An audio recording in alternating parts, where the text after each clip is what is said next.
First, make selection of your object.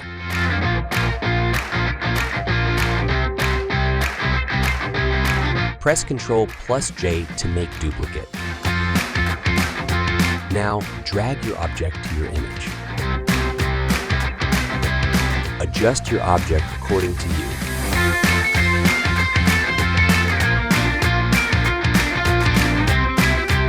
Now select your object layer and create a new levels layer. Now bring down the whites to match background whites.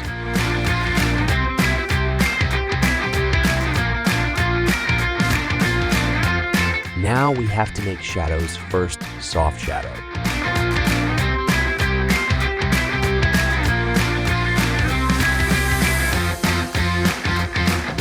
Bring down opacity to around 77 and fill to 95.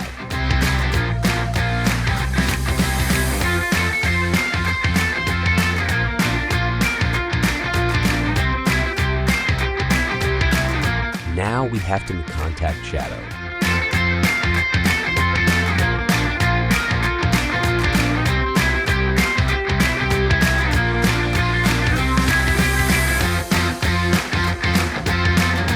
Make a new exposure layer to make shadows inside the object.